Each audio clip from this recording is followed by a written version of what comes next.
आज शेती आणि मातीचं दुःख, वेदना आणि वास्तव मांडण्यासाठी उभा आहे. ते केवळ दुःख मांडून आणि सहानुभूती व्यक्त करून मला आपल्या सगळ्यांतून जायचं नाहीये, तर जाताना असं काहीतरी सांगायचंय ज्याच्याबद्दल आपण सगळ्यांनी विचार करणं खूप गरजेचं आहे. हा एक अतिशय महत्वाचा असा प्रयोग शेतकरी कीर्तन महोत्सवाच्या निमित्ताने इथं जो होतोय, ही काळाची गरज आहे. कारण आज ज्या प्रकारे हा महोत्सव इथं आयोजित केलाय तो काही साधा नाहीये. त्याच्यासाठी खूप मोठे कष्ट सगळ्यांचे आहेत. सगळी टीम काम करते. अजय सरांची इच्छा होती, सोनर सर तर पूर्ण वाहून घेऊन या सगळ्या कार्यात काम करतायत. माझे मित्र सुशीलजी सोबत आलेले आहेत, किशोरजी सोबत आलेले आहेत आणि आजूबाजूच्या सगळ्या गावांमधून आलेली ही सगळी मंडळी.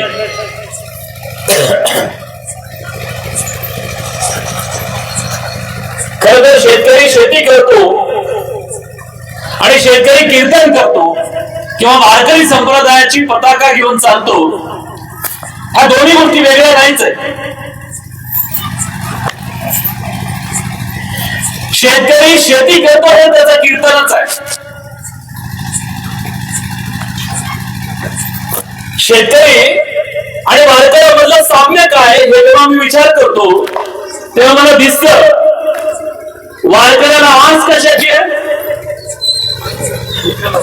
विठ्ठलाची आहे.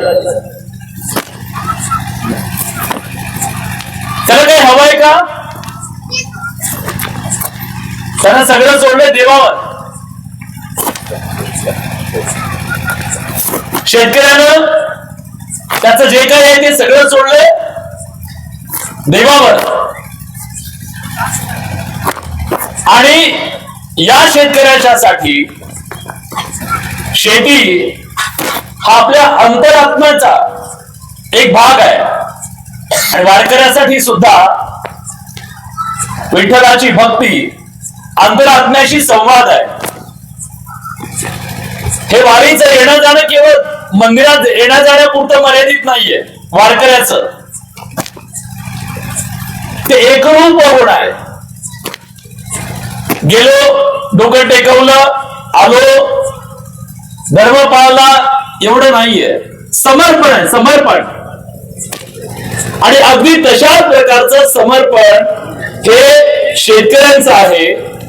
शेतकरी, कष्टकरी, मी जेव्हा शेतकरी म्हणतो तेव्हा तो फक्त शेतकरी येत नाही, तर त्याच्यासोबत कष्टकरी सुद्धा येतो. आणि मग हे त्यांच्या जीवनशैलीचं एक असं भाग्य आहे जिथं नैतिक मूल्यांना, सामाजिक एकजुटीला आणि सर्जनशीलतेला एक आध्यात्मिक अशा प्रकारचं स्थान जसं वारकऱ्याच्या आयुष्यात आहे तसं ते शेतकऱ्याच्या आयुष्यात आहे. त्यामुळे शेतकरी आणि वारकरी हे अजिबात वेगळे नाहीयेत. मूलतः आपण जर बघितलं, मी एका गावातला आहे, खेड्यातला आहे, शेतकरी कुटुंबातला आहे. माझे वडील शेतकरी आहेत, माझी आई शेतकरी आहे. आणि केवळ सातबाऱ्याचे शेतकरी नाहीयेत. या कपड्यांवर जाऊ नका. आता हे ज्या क्षेत्रात काम करतो म्हणून हे येतं. आणि आजही मी म्हटलं की इथं येतं तर वारकरी संप्रदायाच आपण वेशात जायला हवं म्हणून मी आलोय. पण एक गोष्ट लक्षात घ्या की ही शेती, इथला शेतकरी आणि इथला वारकरी एकाच नाण्याच्या दोन बाजू, एकाच नाण्याच्या. मूळ वारकरी कोण आहे? वारकरी संप्रदायातला हा जो वारकरी आहे तो कोण आहे? कलेक्टर आहे, इंजिनियर है, व्यापारी है,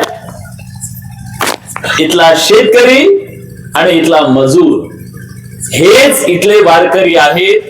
त्यांचं ते जगणं आहे. कसं आहे जगणं? तुम्ही वारी घ्या.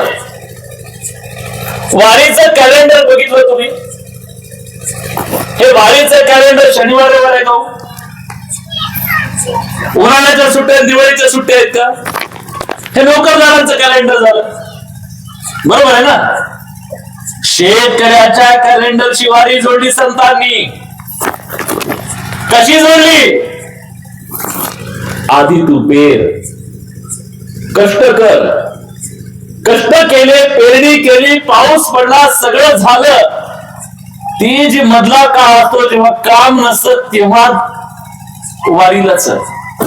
म्हणून वैशाख अक्षय तृतीयेच्या नंतर पेरणीचा जो काळ आहे त्या काळानंतर वारी आली. पेरणीनंतरचा 20-25 दिवसांचा जो तुलनेने कमी कष्टाचा काळ असतो त्या काळात वारी आली. हे कॅलेंडर कुणासाठी बनलंय? हे कॅलेंडर शेतकऱ्यासाठी बनलेलं आहे, इथल्या कष्टकऱ्यांसाठी बनलेला आहे. पुन्हा कार्तिकी. कधी आहे कार्तिकी? हा कार्तिकीचा सोहळा सुद्धा जेव्हा कामं सगळी संपलेली असतात तेव्हा तो सुद्धा काळ आहे. त्यामुळे ही सगळी वारकरी परंपरा ही शेतकरी आणि कष्टकऱ्याशी मिळती जुळती आहे. शरद ऋतूमध्ये येणारी कार्तिकी वारी सुद्धा शेतकऱ्याला डोळ्यासमोर ठेवून तिचे आखणी केलेली आहे. त्यामुळे हा केवळ योगायोग नाहीये. हा योगायोग नाहीये. शेतकऱ्यांच्या जीवन चक्राच्या भोवती आखलेलं हे सगळं वारीचं चक्र आहे. आणि शेतकऱ्याला विश्रांती मिळायला हवी, त्याला आनंद साजरा करता यावा, त्याच्या रोजच्या जगण्यातून, त्याच्या रोजच्या दुःखातून त्याला दोन गोष्टी थोडस दूर जाता यावं, सामाजिक बंध त्याचे मजबूत व्हावेत. वारी काय? वारी माणसांना जोडणारा सोहळा आहे. आणि म्हणून ही वारी खरं तर शेतकऱ्यांचा सोहळा आहे असं म्हटलं तर वावगं ठरणार नाही. म्हणूनच आज या व्यासपीठानं जी मांडणी केली वारकऱ्याला शेतकऱ्याशी जोडण्याची. बघा, शेतकरी वारकरी ह्या दोघांना जोडण्याचं जे अतिशय महत्वाचं काम आपण सगळ्यांनी केलेलं आहे. केवळ वारकऱ्याला धर्माशी जोडणं नाही तर त्याचा जो कर्मधर्म आहे. शेतकऱ्याचा धर्म काय? कर्म. त्याचा सगळ्यात मोठा धर्म, त्या धर्माशी जोडण्याचं काम जे आपण इथं सगळ्यांनी केलेलं आहे ते अतिशय महत्वाचं आहे. आणि त्यामुळे वारकरी संप्रदाय आणि शेतकरी जीवन यांच्यात मूल्यांची जी जवळीक आहे ती जवळीक साधण्याचा प्रयत्न सुद्धा आपण सगळ्यांनी केलेला आहे. शेतकरी वर्षभर मातीशी एकरूप होऊन कष्ट करतो आणि वारकरी मात्र वर्षभर त्या विठ्ठलाशी पांडुरंगाशी एकरूप होतो. वारीत कीर्तन करतो, भजन करतो, मनन करतो, चिंतन करतो. तेव्हा त्याला आयुष्याचं सगळं जे सार आहे ते सापडत जातं. हे अतिशय महत्वाचं वाक्य मी आपल्याला सगळ्यांना सांगतो. आज शेतकरी कुठल्याही परिस्थितीत जगायची त्याची अवस्था राहिलेली नाही, हे वास्तव आहे. पण या शेतकऱ्यांना जर आज एकमेव आधार, शेतकऱ्यांना जर केवळ एकमेव मानसिक आधार जर उरलेला असेल तर तो केवळ विठ्ठलाचा उरलेला आहे. त्याचा या जगात आता कुणी उरलाय असं त्याला वाटत नाही. त्यामुळे सगळी संकट आली शेतीतली, 18 वेगवेगळ्या प्रकारची जी संकट येत आहेत त्या सगळ्या संकटामध्ये त्याला फक्त आधार विठ्ठलाचा वाटतोय.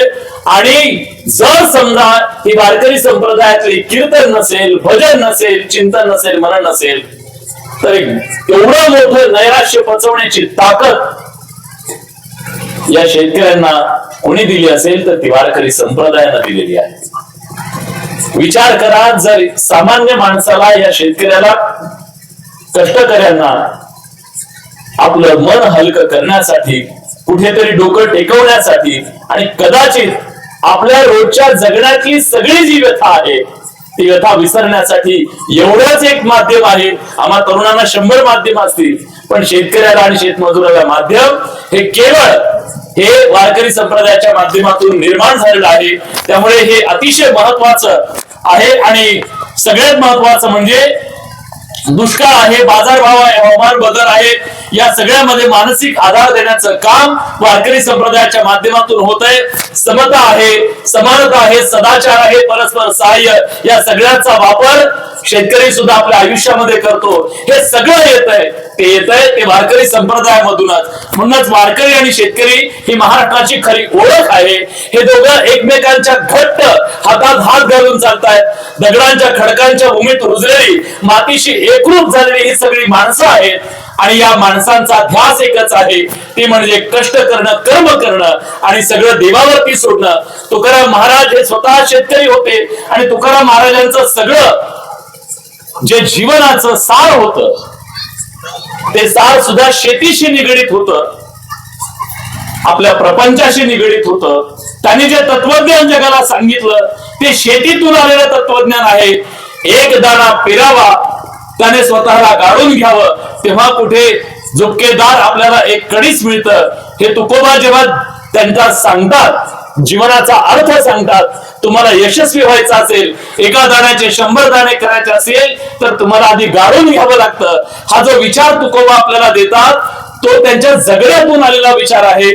त्यामुळे तुकोबांचा हा विचार सुद्धा शेतीशी निगडीत आहे.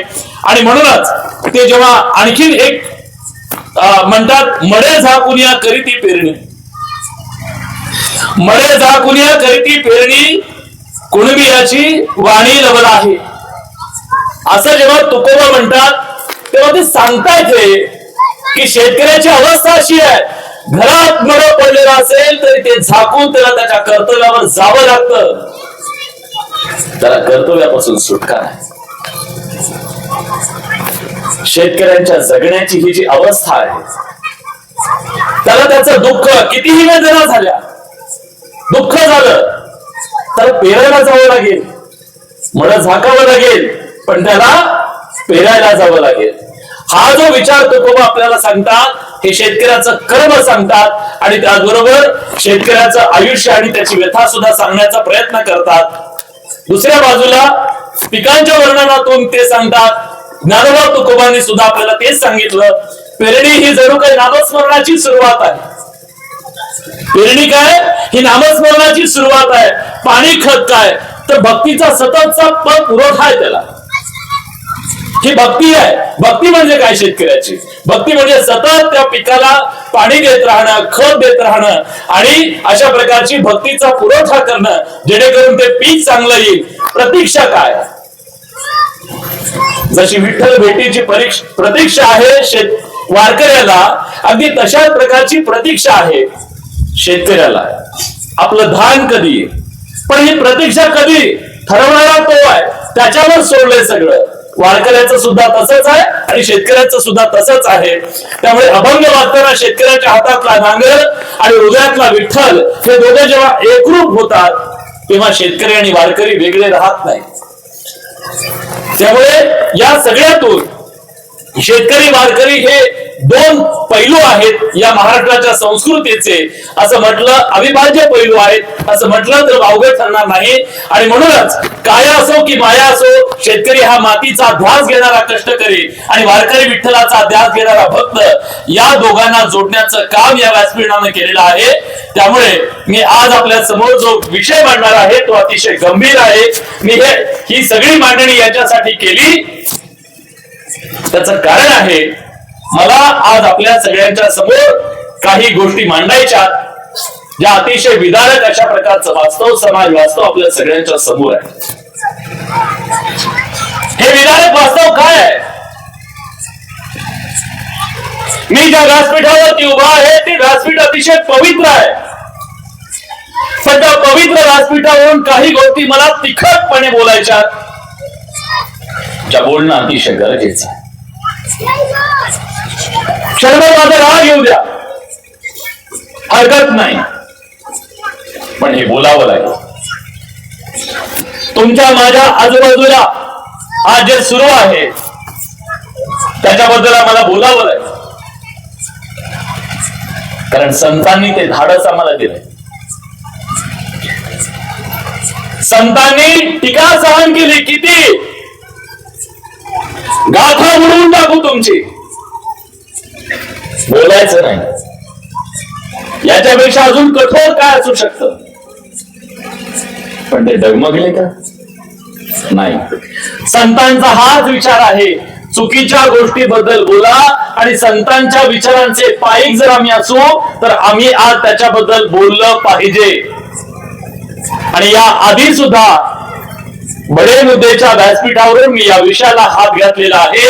आज मी तो मुद्दाम या व्यासपीठावर याच्यासारखी चांगली जागा मला वाटत नाही, हा औचित्य भंग वाटत नाही.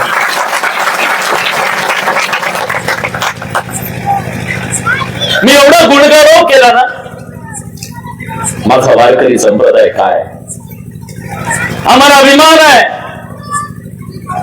शेतकऱ्याचा पोरगा म्हणून अभिमान आहे वारकरी संप्रदायाचा. कारण या संप्रदायानं माणसं जगवण्याचं काम केलंय. ही माणसं भानावर राहिली नसती.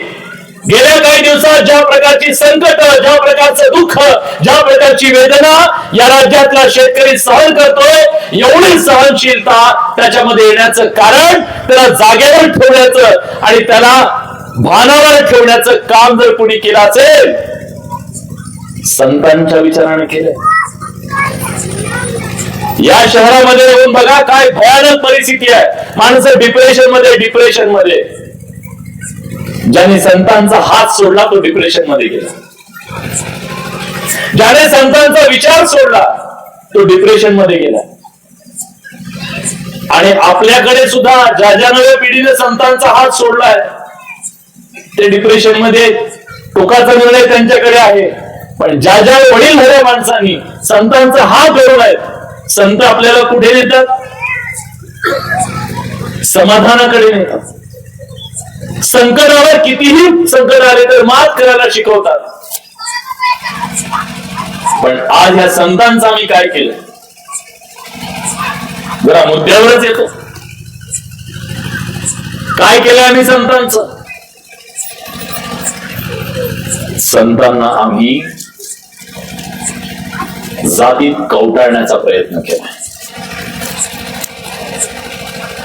तिखट आहे, मला माहिती आहे, पण हे सत्य आहे की आम्ही ज्या संतांनी जात पात धर्म भेदभाव हे सगळं सोडून आम्हाला विठ्ठलाच्या पायावर नेलं, माणसाला माणूस म्हणून जगायला शिकवलं, भेद मंगळाचं सांगितलं, सगळे संत म्हणून रडत असतील. आम्ही माणसांनी काय केलं हे बघितलं असतं तर संतांना जातीत बांधण्याचा अतिशय दुर्दैवी प्रयत्न गेल्या काही दिवसामध्ये जो सुरू आहे, अतिशय वाईट आहे. संत कुठल्या जातीचे होऊ शकतात का? संतांना जातीमध्ये बांधण्याचा प्रयत्न म्हणजे त्यांची उंची कमी करण्याचा प्रयत्न नाहीये, त्यांची होणार नाही. आमची मर्यादा आणि आमची पात्रता त्याच्यातून कळते. आम्ही अण्णाभाऊ बघून, मी वर बोलतोय, आभाळ ते वैयक्तिक कुठलं नाहीये. अण्णाभाऊ बघून जर आम्ही कीर्तनकार बोलवायला लागलो तर आम्हाला ज्ञानोबा तुकोबांचं नाव घेण्याचा अधिकार नाही, विठ्ठलाचं नाव घेण्याचा आम्हाला अधिकार नाही, वारकरी संप्रदायाची पताका खांद्यावर घेण्याचा आम्हाला अधिकार नाही. जर आम्ही संतांना जर जातीमध्ये बांधण्याचा प्रयत्न करत असू तर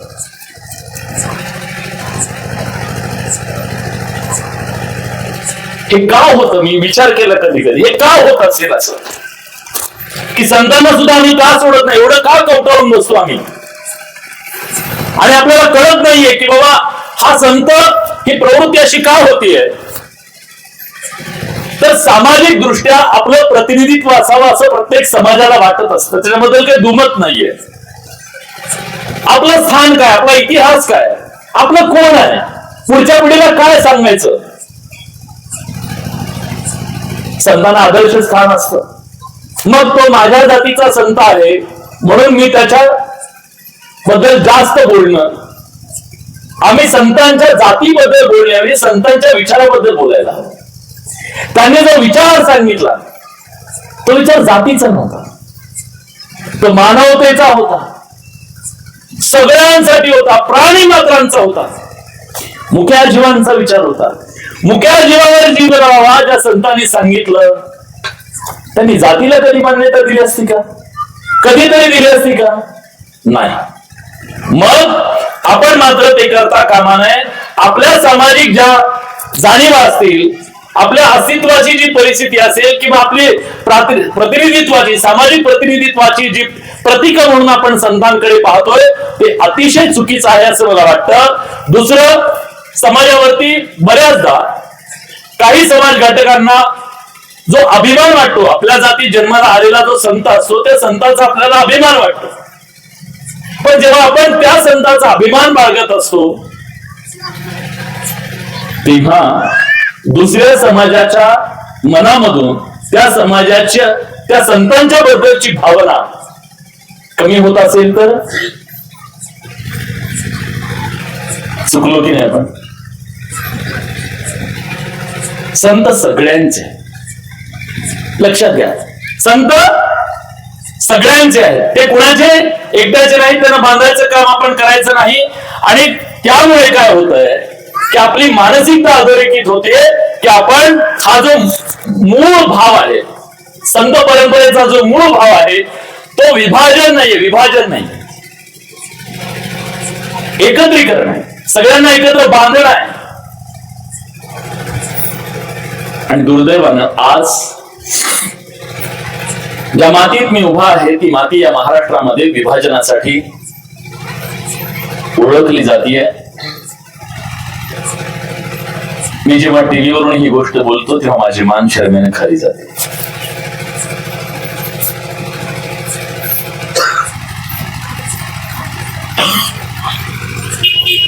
आपली माणसं जाती जातीमध्ये इतकी विभागली जावी नाही चांगलं वाटत. कारण मी जेव्हा शेतकरी म्हणून या सगळ्यांनी तुमच्याशी बोलतोय तेव्हा आमचं दुःख काय आहे? शेतकऱ्याचं दुःख जात नाहीये, शेतकऱ्याचं दुःख हे त्याचं पाणी आहे, पाणी. प्रत्येक जातीच्या माणसाचं दुःख तेच आहे. उत्तर आम्ही जातीतून शोधण्याचा प्रयत्न करतो. या मराठवाड्याच्या, या बीड मधल्या मातीतून मी जेव्हा बोलतोय तेव्हा एक गोष्ट मला सांगायची आहे, आमची लढाई कुणासोबत आहे? त्या निष्ठुर निसर्गासोबत आहे, जो पावसाळ्यात धो धो एवढा पडतो की शेतातली माती सुद्धा वाहून येतो.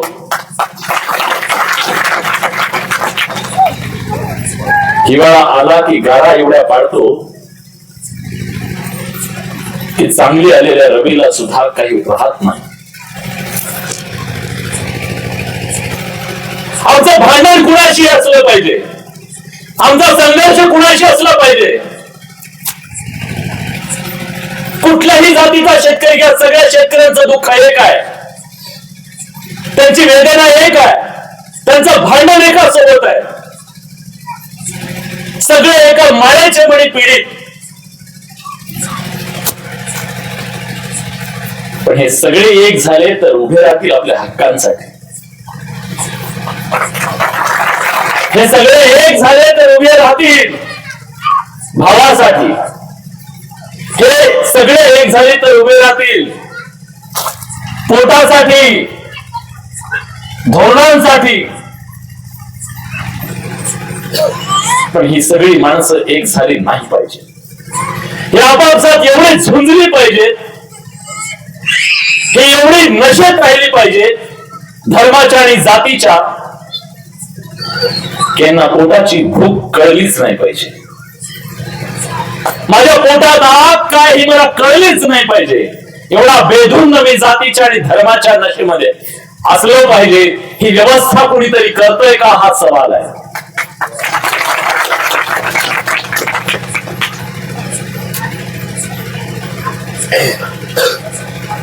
चुकीचं बोलत असेल तर मला सांगा. ज्या व्यासपीठावर उभा आहे ना, हे एवढं पवित्र व्यासपीठ आहे, एवढं पवित्र व्यासपीठ आहे.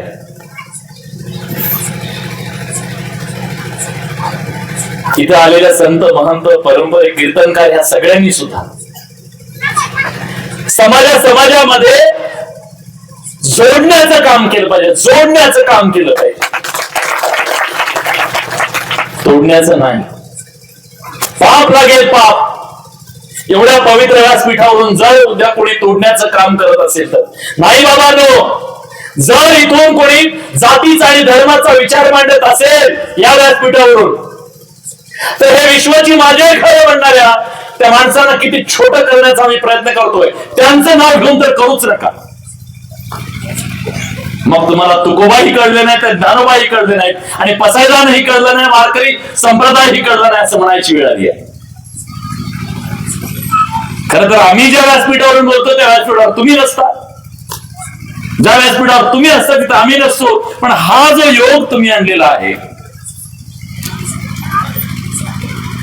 सांगा ना, आज या राज्यातल्या शेतकऱ्याची अवस्था काय आहे? एरंडाच्या गुराच्या पलीकडे दुसरं काही नाहीये. दरवर्षी पेरायचं, कष्ट करायचे, घालायचं हातात, मोकळ्याला मोकळा, त्याच्या हातात काहीच नाहीये. 5 वर्ष नगरसेवक झालेला माणूस घराच्या समोर 2 कोटीची गाडी उभी करतो. 5 वर्षात इंजिनियर झालेला माणूस फ्लॅट घेतो. डॉक्टर झालेला 5 वर्षामध्ये हॉस्पिटल बांधतो. कष्टातून त्यांनी बांधलं, बांधायलाच हवं, त्यांनी प्रगती करायला हवी. मला त्यांच्याबद्दल बोलायचं नाही, मला बोलायचं तुमच्याबद्दल. 50 वर्ष मातीमध्ये कष्ट करून घाम गावून ही माणसं टू व्हीलर घेऊ शकत नसतील तर काहीतरी चुकतंय की नाहीये. 50 वर्ष कष्ट करून जर माणसं तिथंच असतील, काहीतरी चुकतंय की नाहीये. कशाला ह्यांना राजा म्हणायचं, कशाला ह्यांना मोठे उपाध्याय देऊन करायचं, जर हे जगू शकत नसतील, एवढी व्यवस्था जर तुमच्याकडे नसेल तर. या जगात शेतकऱ्याकडे कोणाला गृहीत धरलेलं नाहीये. आज त्याच्या कष्टाला भाव नाही, त्याच्या शेतीला पाणी नाही. वरून विचारलं जातोय मरतोय का, त्याने जगावं का, याची व्यवस्था काय, याचं उत्तर दिलं तर मला वाटतंय की हा प्रश्न विचारण्याचा अधिकार आहे. तो मरतोय का. व्यवस्था अशी निर्माण केली आहे की त्याने जगलं नाही पाहिजे, फक्त आणि फक्त दिवस काढले पाहिजे. अशा प्रकारची व्यवस्था जर इथं असेल तर इथला शेतकरी जगणार कसा, हा अतिशय महत्वाचा प्रश्न आहे. आणि म्हणून जेव्हा आपण सगळेजण वेगवेगळे हे सप्ते करतोय,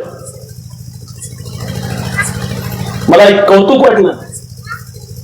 1.25 लाखामध्ये सप्ताह होतोय. 1.25 लाख.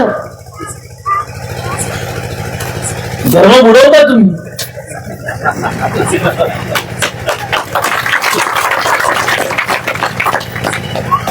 एक कोटीच्या विधाने चालल्या, 1.25 लाखात करताय. अब्रुनुसारीचा दावा दाखल करतील तुमच्यावर.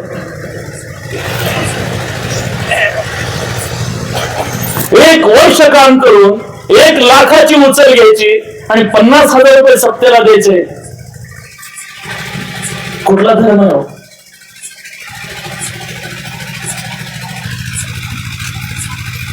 एवढी वेळ झाला तुम्ही शाळेला देता का हो तुम्ही? देण्याबद्दल हे नाही, पण त्याच्या पुढे काय होतंय. संतांनी काय सांगितलं, पांडुरंग कुठं आहे? माझ्या कष्टात आहे, माझ्या पिकात आहे, माझ्या पाण्यात आहे. तुम्ही जे शेतात काम करताय त्याच्यासारखी भक्ती या जगात कुठली नाहीये. येईल की नाही पीक माहित नाही, पदरात किती पडेल माहित नाही, त्याला भाव मिळेल की नाही माहित नाही, त्याला उद्या गिराईक मिळेल की नाही माहित नाही, काहीही माहित नसताना तेवढ्याच तडफेनं, तेवढ्याच जिद्दीनं, तेवढ्याच मेहनतीनं कष्ट करणं, याच्यासारखी भक्ती या जगात कुठली असू शकते सांगा मला? काय आशा आहे तुम्हाला? कसली आशा आहे माय माऊली? कसलीच आशा नसताना उभा आयुष्य तुम्ही या शेती मातीमध्ये घातलं. ही सगळ्यात मोठी भक्ती तुम्ही आयुष्यभर केली आहे ह्या शेतीची आणि मातीची. तुमचा पांडुरंग कुठं आहे? संतांनी ते सांगितलं, माझ्या कर्मात पांडुरंग आहे, कर्तव्यात माझ्या पांडुरंग आहे. आणि तुम्ही सगळे वारकरी आहात तशा अर्थानं, सगळे शेतकरी हे एका अर्थानं वारकरी आहेत. आणि म्हणून आज तुमच्या सगळ्यांच्या पुढे आम्ही नतमस्तक झालं पाहिजे. आज एक गोष्ट मला आणखीन सांगायची आपल्या सगळ्यांना. शेतीमधून निघालेला जो माल आहे, दूध आहे, 38 लिटर. काय भाव काय तुमच्या शेतकऱ्याचा? 38 रुपये लिटर, 40 रुपये लिटर समजा, मागे पुढे होत राहत. शेतकऱ्याचं ते दूध घेऊन गेल्यानंतर त्याच्यात अर्धा किलो साखर टाकली, 4 काजू टाकले आणि त्याची काजू कतली बनवली. तिचा भाव 1300 रुपये किलो होतो. बरोबर आहे ना? काजू कतली. हा बर, काजू कतली मिठाई आहे ती. मिठाई श्रीमंतांची मिठाई आहे ती. शहरात खाते आपल्या दुधावर.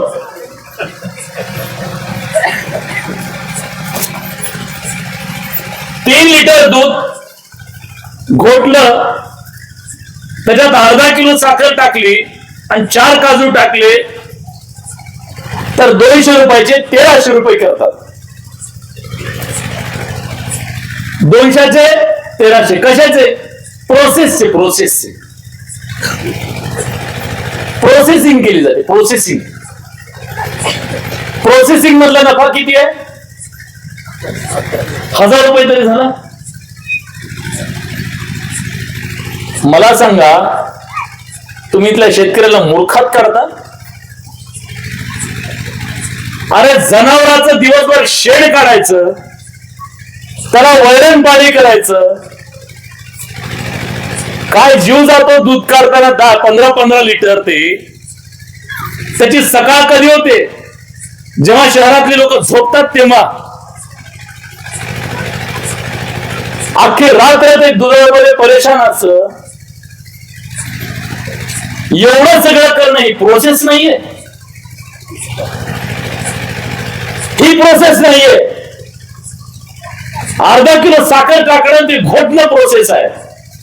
नफा त्याच्यात आहे, नफा शेतकऱ्याला नाही. शेतकरी बांधवांनो, काय सुरू आहे नीट लक्षात घ्या. शेतकऱ्याचं गहू घेतला जातो, तो दळून त्याचं पीठ करून कॅरीबॅग मध्ये ठेवला जातो. त्याला एक ब्रँडचं नाव चिपकवलं जातं आणि ते दाम दुपटीनं मॉलमध्ये विकलं जातं. प्रोसेस आहे, प्रोसेस. मशीन मध्ये घालून दळणे आणि कॅरीबॅग मध्ये टाकून त्याच्यावर शिक्का लावणे कंपनीचा प्रोसेस आहे. त्याच्यात अर्धा नफा आहे. पण नांगरटी पासून ते काढणीपर्यंत 8 महिने जो मेला, त्याचा गहू तुम्ही फुकट वाटता? त्याचा गहू फुकट वाटणार? त्या प्रोसेसला किंमत नाही, त्या कष्टाची किंमत नाही. मग किंमत आहे कशाला? किंमत आज शेतकऱ्याला नाही. हे जे गडगडलेले भाव आहेत ना, मालाचे गडगडले नाही, मालाचे गडगडले नाही, शेतकऱ्याचा भाव घसरला. इथल्या समाज व्यवस्थेत अर्थकारणात प्रत्येक ठिकाणी शेतकऱ्याचा भाव घसरलाय. शेतकरी काही करू शकत नाही. शेतकरी फक्त आणि फक्त कष्ट करण्यासाठी जन्माला आलेला आहे. तो मोठा होऊ नये, तो मोठा होणार नाही याची सगळी तजबज केली जाते. आणि आज या देशातलं नाही, सगळीकडेच ही परिस्थिती अतिशय गंभीर आहे. आणि म्हणून शेतकरी मरणाच्या दारात उभा आहे. पण बाबा, माझं सगळ्यांना सांगणं आहे, आपण थोडंच आता भूमिका शेतकऱ्यांनी सुद्धा थोडीशी बदलली पाहिजे. जर त्यांना प्रोसेसिंग मध्ये असेल तर आपण प्रोसेसिंग मध्ये उतरूया. जर प्रोसेसिंग मध्ये पैसा असेल, कष्टात पैसा नाहीये पण प्रोसेसिंग मध्ये आहे, तर शेतकऱ्याच्या तरुण पोरांना मला सांगायचंय, प्रोसेसिंग मध्ये आहे. आणि त्या प्रोसेसिंगच्या माध्यमातून समजा इथंच आपण जर पनीर बनवू शकलो, आपल्या दुधाचं आपण पनीर बनवून जर विकू शकलो, कारण आज आम्ही जे दूध घेतोय शहरातले 100 रुपये लिटर दूध घ्यायला, चांगलं दूध घ्यायला सुद्धा तयार आहे ग्राहक तिथला. 100 रुपये लिटर हसत हसत घ्यायला तयार आहे, त्याला मिळत नाही. आणि शेतकऱ्याचं कोणी घेत नाही. हे जे मधली साखळी आहे ना, ही मधली साखळी ग्राहकांसाठी सुद्धा आणि शेतकऱ्यांच्या साठी सुद्धा अतिशय म्हणजे त्यांच्या पूर्ण अर्थ करणारा जबाबदार आहे. आणि त्यामुळे शेतकऱ्यांना त्या प्रोसेसिंग युनिट मध्ये उतरलं पाहिजे असं मला प्रकर्षाने वाटतं. दुसरी एक महत्वाची गोष्ट आपल्याला सांगायची आहे, कुठलाही एक व्यवसायातून आता जगू शकणार नाही आपण. शेतीच्या सोबत आपल्याला जोडधंदा खरं तर पश्चिम महाराष्ट्रात खूप मोठ्या प्रमाणात आहे, पण मराठवाड्यामध्ये अजून थोडस आपल्याला त्याच्यामध्ये काम करावं लागेल. शेतीच्या बाजूला रस्ता असेल समजा, तर त्या रस्त्याचा आपण उपयोग केला पाहिजे. तो रस्ता आपल्या बापाचा आहे हे आपल्याला वाटलं पाहिजे. आपल्या बापाच्या जमीन जायदादी त्याच्यामध्ये गेलेल्या आहेत, त्याचा वापर आपल्यासाठी आपण करून घेतला पाहिजे असं मला नेहमी वाटतं. आणि दुसरं, आपण शेतकऱ्यांनी कष्ट तर केले, पण थोडं आपल्या हक्कासाठी भांडलं पण पाहिजे. शेतकऱ्यांनी शेतकरी म्हणून मतदान केलं पाहिजे. 5 वर्ष शेतकरी शेतकरीच असतो, फक्त मतदानाच्या आदल्या दिवशी मात्र तो शेतकरी नसतो. तो मराठा असतो, तो वंजारी असतो, तो धनगर असतो, तो हिंदू असतो, तो मुसलमान असतो. आदल्या दिवशी पुन्हा 5 वर्ष सगळे शेतकरी, काय अडचण नाही. नंतर काय अडचण, फक्त मतदानाच्या आदल्या दिवशी मात्र आपल्या डोक्यात ते घातलं जायचं. आपली लढाई कशा सोबत आहे हे ज्या दिवशी शेतकऱ्यांना कळेल ना, त्या दिवशी कुणाचीही तुमचा बाजारभाव आणि तुमची किंमत कमी करण्याची हिंमत होणार नाही, कुणाचीच नाही. आपलं मूल्य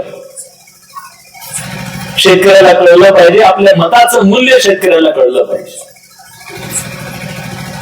आणि ते ज्या दिवशी होईल, त्यांना माहित आहे, मी अनेक राजकीय नेत्यांशी बोललोय, ते नेहमी असं सांगत असतात की शेतकरी म्हणून असं काही वोट बँक नाहीये, ते काही करू शकत नाही, हे त्यांना माहिती आहे. किती आहे तुमच्याकडे? 1.5 का 2? भाव काय? 500.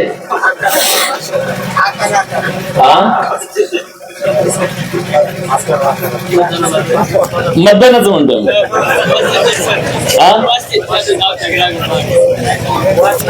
ह्या तर 1,500 खुश आहे.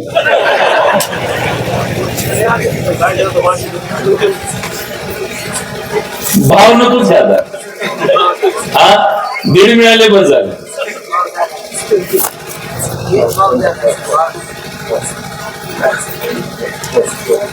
मतदार ज्या दिवशी आपलं मत विकायला लागेल ना, त्याला अधिकारच नाही हो.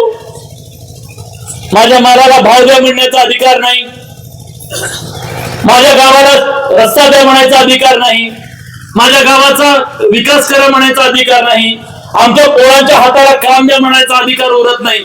कारण त्यांनी ठरवलेलं आहे आम्ही यांना विकत घेतलेला आहे. तुम्ही विकले गेलेला माल आहात हे त्यांच्या दृष्टिकोनातून. कशाचा तुमचा भाव, कशाचं काय येते का लक्षात तुमच्या? एका घरामध्ये 5-5 जिल्हा परिषदेला माणसं घरातले थांबवू शकतो. कॉन्फिडन्स कधी येतो सांगा? 5 जिल्हा परिषद, पुतण्या, मुलगी, मुलगा, बायको, भाऊजाई आणि अजून कोण बारक पोरग वयात आलं नाही म्हणून ते मागे राहिले. एवढे मी जिल्हा परिषदेला थांबवू शकतो. हा कॉन्फिडन्स कधी येतो सांगा? पैसा असल्यावर. आणि दुसरं, बाबा हे कुठं जाणार आहे? गृहीत.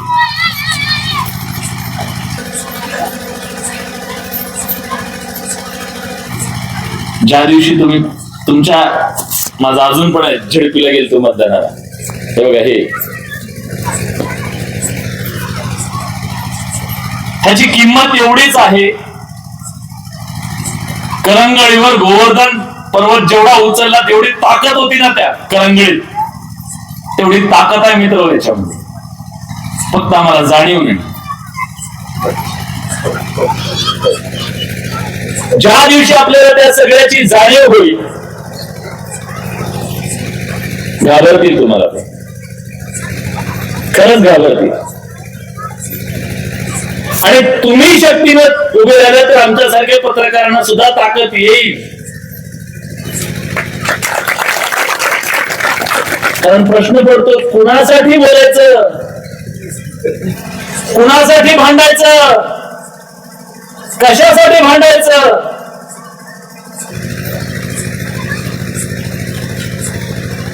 जर शेतकरी शेतकऱ्यासाठी उभा राहिला नाही तर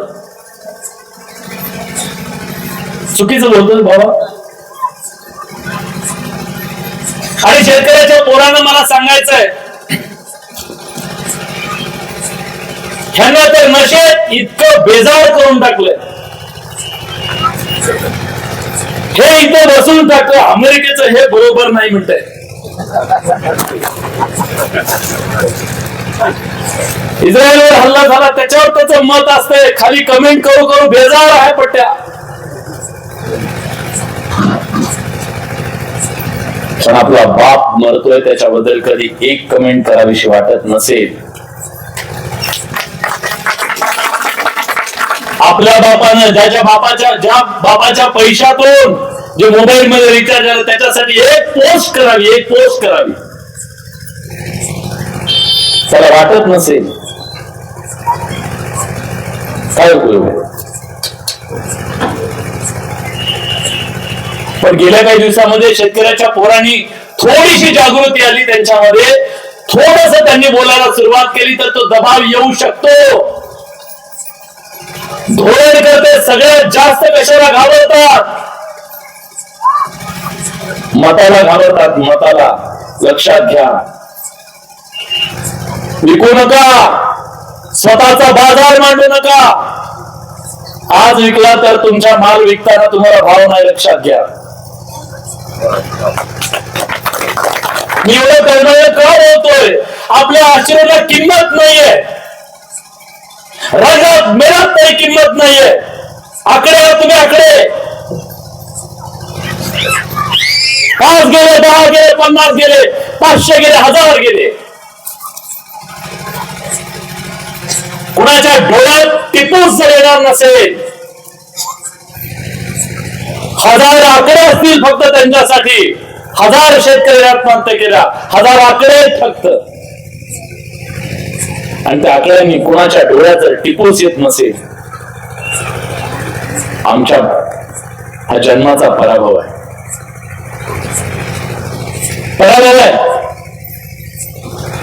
आणि त्या पराभवाला आम्ही जबाबदार आहोत का याचा विचार सुद्धा आपण सगळ्यांनी करणं गरजेचं आहे. माया माऊलींनो,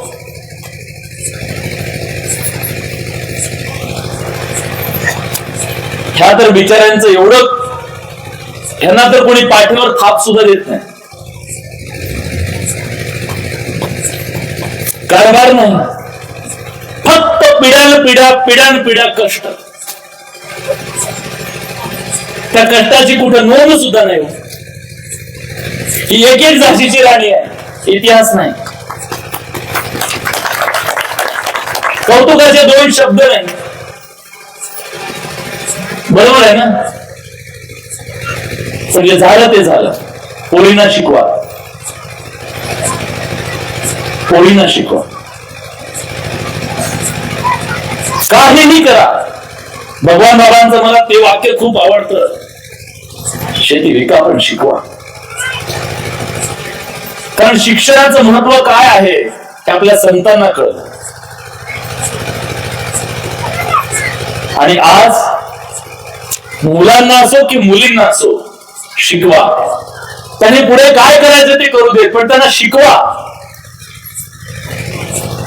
तुमचं उभं आयुष्य कष्टात गेलं. आपल्या पुढच्या पिढ्या तरी सुखात समाधानात राहिल्या पाहिजेत, सजग झाल्या पाहिजेत. ते व्यवसाय करतील, काय नोकरी करतील, जे करायचं ते करतील, पण किमान त्यांना चांगलं शिक्षण देणं आपल्या सगळ्याची जबाबदारी आहे. आणि आता शेतकऱ्यांनी पुढच्या काळामध्ये याचकाच्या भूमिकेत नका याल. मला माहिती आहे निसर्ग तर असा वैरी झालाय, काय त्याच्या धावणी कापल्यात काय माहिती. एक असा ऋतू नाहीये, एक ऋतू नाहीये असा ज्या ऋतूमध्ये या शेतकऱ्याच्या पाठीवरती फटका नाहीये. मी परवाच कार्यक्रमात असे म्हणालो, या राज्यातला शेतकरी तर पोतराजा सारखा झाला, पोतराजा सारखा, ज्याला दिवसभर उन्हाचे चटके आणि पाठीवर स्वतःच मारलेल्या चापकाचे फटके खाल्ल्याशिवाय रात्री जेवायला मिळत नाही, तशी शेतकऱ्याची अवस्था झाली आहे. एकही असा ऋतू नाहीये ज्या ऋतूमध्ये पाठीवरती फटके खाल्ल्याशिवाय त्याच्या हातात काही पदरात काही पडलेला आहे. पोतराजासारखी अवस्था झाली शेतकऱ्याची. तरी हा माणूस तर धरून आहे. सलाम आहे तुम्हाला, सलाम. तुमच्या जिद्दीला सलाम आहे. पण एक करा, जागरूक व्हा, जागरूक व्हा.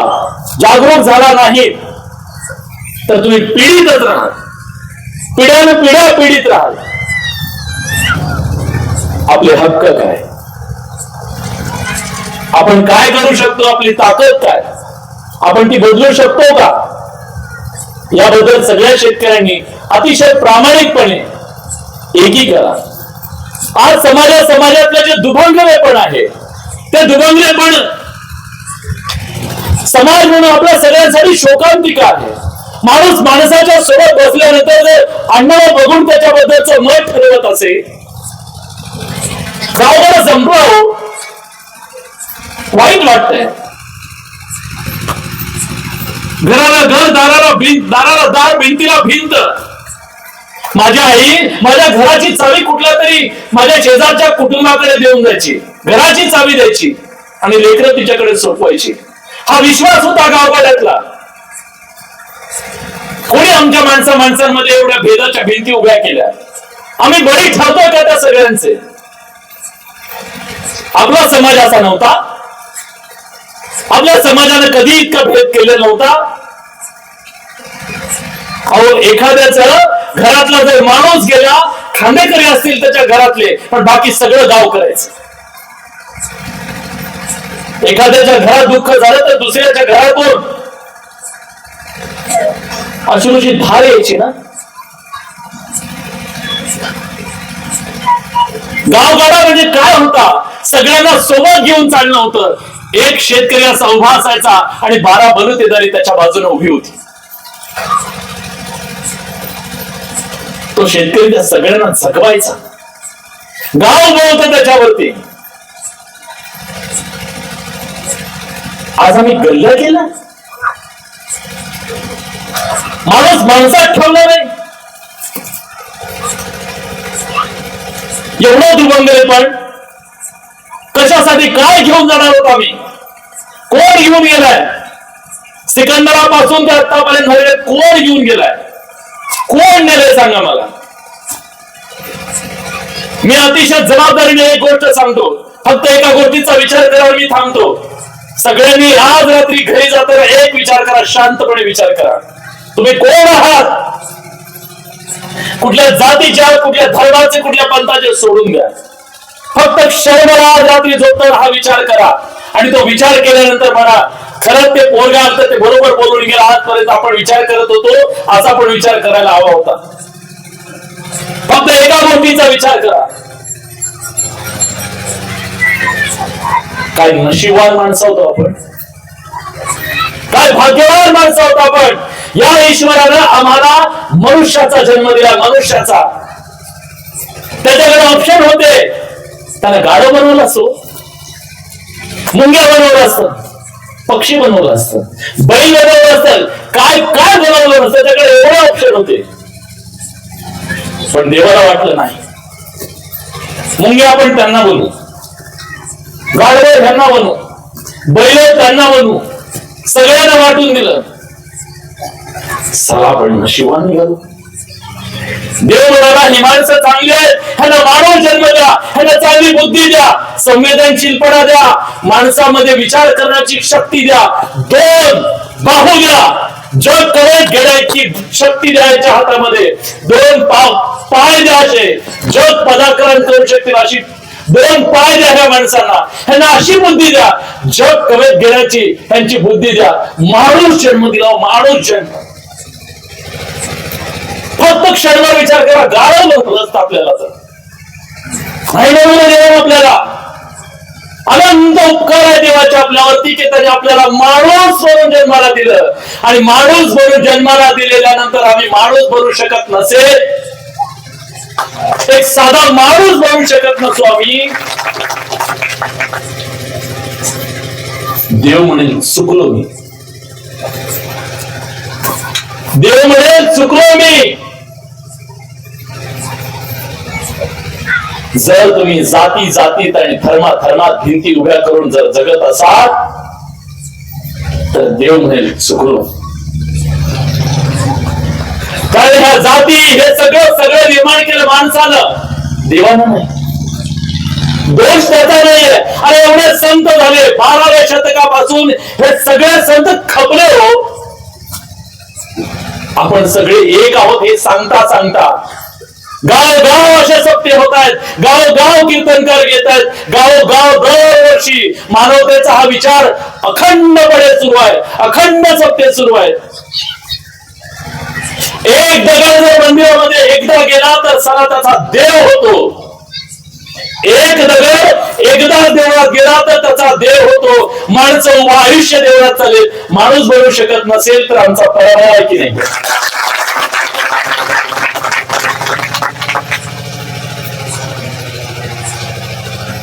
आम्ही माणूस नाही बनू शकत.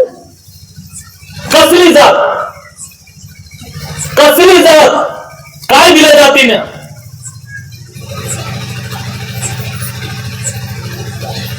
आणि तिचा एवढा अभिमान, एवढा पराकोटीचा अभिमान.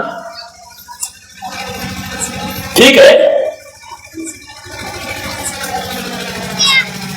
तुम्ही एका समाजामध्ये वावरताय, तुमचे भाऊबंध आहेत, रक्ताची नाती आहेत, त्याच्यातून निर्माण झालेलं हे सगळं आहे. त्याच्याबद्दलची आपुलकी असायलाच हवी, त्याच्याबद्दल दुमत नाहीये.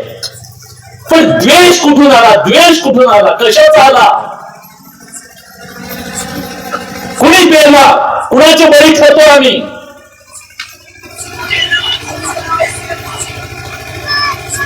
सगळ्यात अंतिम सत्य काय आहे, सगळ्या जातीच्या सगळ्या धर्माच्या माणसांचं अंतिम सत्य एक आहे, हे पोट आहे. त्या पोटातली भुकेची आग आहे, भूक आहे, भूक. 7 समुद्र पार जा, कुठे जायचंय तिथं जा. सगळ्या माणसांची एकच भूक आहे, माणूस भुकेला आहे. आणि त्या भुकेल्या माणसाच्या साठी आम्ही त्या पोटाला जर जाती लावणार असू तर हे अतिशय दुर्दैवी आहे. आम्ही ते सोडलं पाहिजे. तरुण पोराने मला तुम्हाला एक कळकळीची विनंती करायची आहे. अहो मला हे म्हणतात रोज, तुम्ही ह्याच्यावर बोला, तुम्ही त्याच्यावर बोला, आता ह्याच्यावर बोला, त्याच्यावर का बोलत नाही? अरे बाबांनो, तुमच्या पोटा पाण्याचे व्यवसायाचं काही खरं नाही. तुम्हाला कशाला हवेत हे सगळे धंदे?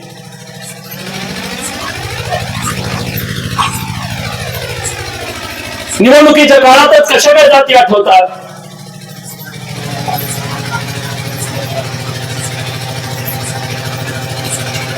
आणि जर आम्ही अशाच प्रकारे ह्या भेदाच्या भिंती उभ्या करू करू जर असंच दुभंगलेपणानं समाजामध्ये वावरत राहू तर बाबांनो, आपल्या शेतकऱ्याचं काही होणार नाही. काही कोणी काही करू शकणार आहे. त्यांना कळून चुकलेलं आहे. ह्यांना जाती जातीमध्ये भांडण लावून द्या, ह्यांना मारामारी करत बसू द्या, हे कधीच विचारणार नाहीत आमच्या पोटाचं काय.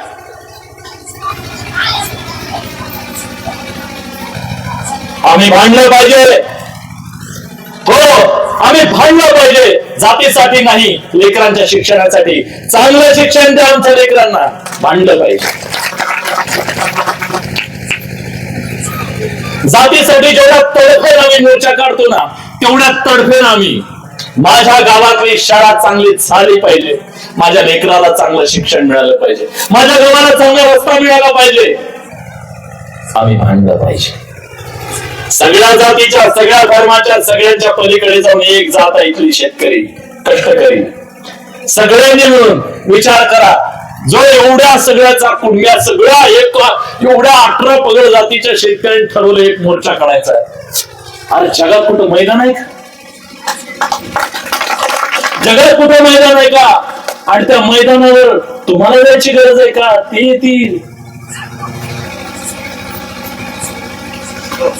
येतील ना, देतील की नाही?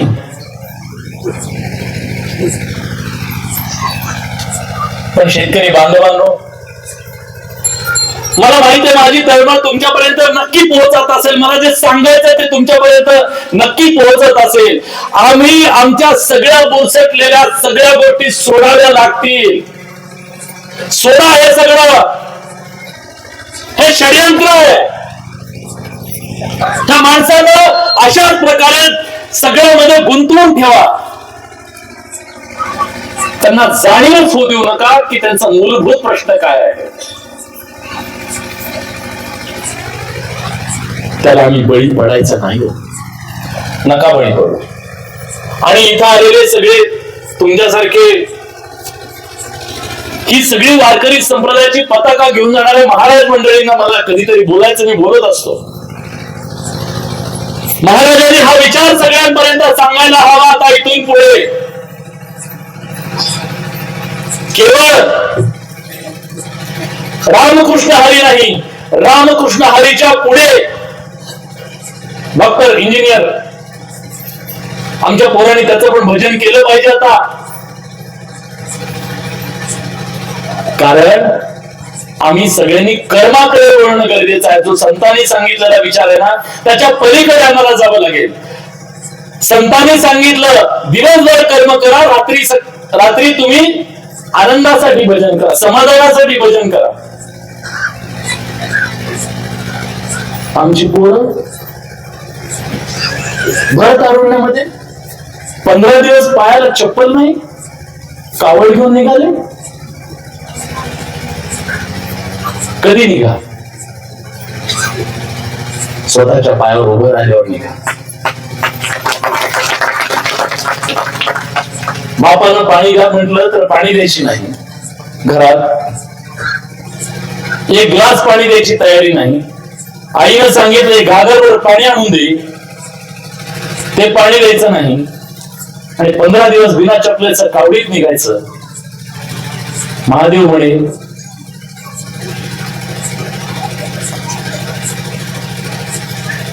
तुला कुठला वर देऊ? अवघड आहे, अवघड आहे की नाहीये? अरे सगळ्यात मोठी सेवा तर आई वडिलांची सेवा आहे. आई वडिलांच्या सेवेपेक्षा मोठी सेवा नाही. संत सांगितले ना, संतांनी सांगितलं आणि नाहीच आहे. बाप झाल्यावर कळतं बाप काय असतो. मी आता नुकताच झालेला बाप आहे. मी प्रामाणिकपणे देवाची शपथ घेऊन सांगतो, ज्या दिवशी बाप झालोय त्या दिवशीपासून मला माझ्या मायबापाबद्दलचं प्रेम अधिक वाढलंय. कारण मला कळतंय काय सोचलं असेल या माणसाने. बाप होणं अवघड आहे. आणि हे जे तरुण पोर आहेत ना, तुम्ही रांगेत आहात. ज्या दिवशी तुम्ही व्हाल ना त्या दिवशी तुम्हाला कळेल मायबाप होणे एवढं अवघड हे जगात नाही. आजच्या काळात तर फारच अवघड झालं. एवढं ज्यांनी आपल्यासाठी सोचलेलं आहे त्यांना कधी अंतर देऊ नका, कधीच अंतर देऊ नका. त्यांच्यासाठी जगा. त्यांच्यासाठी तुम्ही आयुष्यात काही नाही केलं, कितीही कष्ट केले तर त्यांचं ऋण कधी फेडू शकणार नाही. त्यामुळे आपल्या आई वडिलांना आपण सगळ्यांनी निश्चितपणे जपा. तीच संत सेवा आहे. आपल्या आई वडिलांसारखा संतही कुणी नाही, परमात्माही कोणी नाही, कोणीच नाही. संतांनीच ते सांगितलंय. मी काय वेगळं सांगायची गरज नाहीये. रोज उठून आई वडिलांच्या पाया पडलं तर कुठल्या मंदिरात जायची गरज नाही. जिवंत देव आहे घरात, बरोबर आहे ना. कारण आईच्या पाया पडल्यावर आशीर्वाद लगेच आहे ना, वडिलांचा आशीर्वाद लगेच आहे ना. पण आमच्या पोरांना आज काय पाया पडायला असं करत. मी खूप ठिकाणी म्हटलं आई वडिलांच्या पाया पडतात त्या, ते पडायला लाजत लाजत असं. तर असं कसं पडायचं आई वडिलांच्या पाया. आणि नेता आला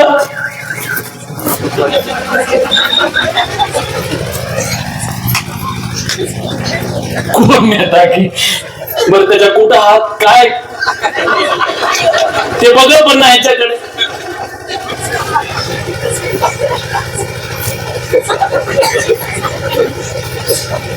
आणि त्याचा आशीर्वाद मग काय, आणि ते देते का आशीर्वाद. त्याचा आशीर्वाद त्याच्या लेकाला, पोराला, पोरीला.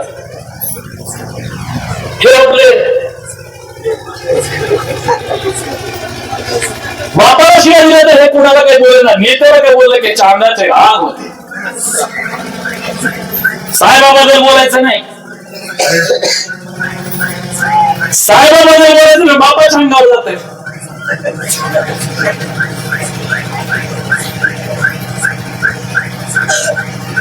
ह्याची पिढी आहे. बापासारखा देव नाही, बापासारखा नेता नाही, बापासारखा जगात त्याची सर कुणाला येत नाही. त्याच्या सोबत राहा, तुमच्या आयुष्यात कधी मार्ग चुकणार नाही. त्या नेत्या मित्रांच्या मागे इथलं जाम फॅड आहे. आणि ते बॅनर बिनर ते बरेच विषय आहेत, ते नंतर कधीतरी. पण खरं सांगतो, मी आज पाटोद्याला कार्यक्रम होता.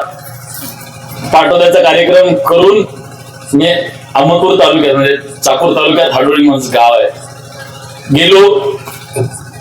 5-10-15 मिनिट आम्ही थांबलो, बसलो. ते जे समाधान आहे ना आपल्या आई वडिलांना भेटणं, बोलणं. माझे आजोबा आहेत, आता वय खूप झाले त्यांचं, त्याच्यासारखं समाधान नाही हो कशात.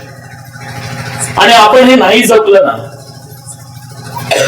तर संतांचे संस्कार आहेत हे सगळे जे आहेत नाही, संतांचे संस्कार आहेत. आणि शेतकऱ्याच्या घरामध्ये मला अनेक जण म्हणतात की बाकीच्यांपेक्षा तुम्ही वेगळे कसे आहात, असं अनेक जण म्हणतात.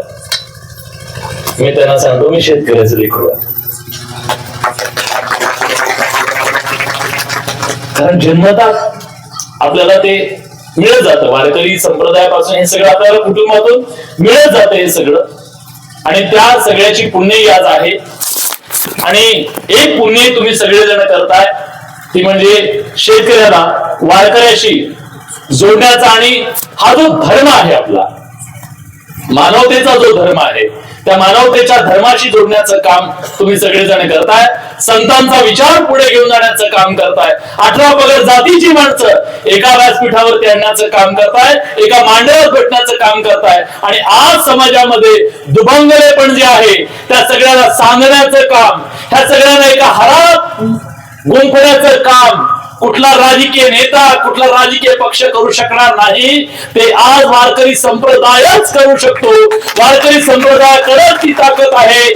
सगळ्या 18 पगड जातींना एकत्र आणण्याची, त्यांच्यातल्या त्या जे दुभंगलेपणाचे ते दूर करण्याची आणि माणसाला माणूस करण्याची. त्यामुळे माणसाला माणूस करण्याची ही जी सगळी प्रक्रिया आहे, त्या प्रक्रियेमधला हा महोत्सव मला वाटतं एक सुवर्ण पान आहे असं म्हटलं तर वावगं ठरणार नाही. उराडे सर, तुमच्या या सगळ्या प्रयत्नांना, सोनर सर, तुमच्या प्रयत्नांना लाख लाख शुभेच्छा. हा विचार तेवढ ठेवून आपलं काम आहे. बघा, वाईट विचार खूप वेगानं, अफवा बघा किती वेगानं पसरतात, पण खरं सांगण्यासाठी डोकं आपटून घ्यावं लागतं. आज असंच आहे. संतांना त्यांचा विचार सांगण्यासाठी या महाराष्ट्रामध्ये 800 वर्ष कितीतरी पिढ्या, कितीतरी संतांना खपावं लागलं. पण दारोबे म्हणून सांगण्यासाठी फार कष्ट घ्यावे लागलेले नाही. बसल्या बसल्या ते म्हणतंय काही होत नाही, चल तू.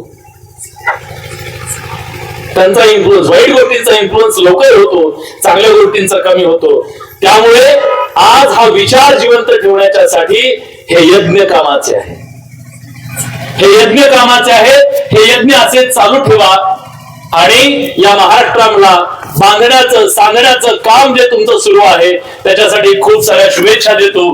खूप बरंच बोललो, लांबलं भाषण बहुतेक मलाही कधी कळलं नाही, पण तुम्ही सगळ्यांनी ऐकलं त्याबद्दल मी तुमच्या सगळ्यांचे मनापासून आभार व्यक्त करतो आणि आपल्या सगळ्यांची मी रजा घेतो. रामकृष्ण हरी.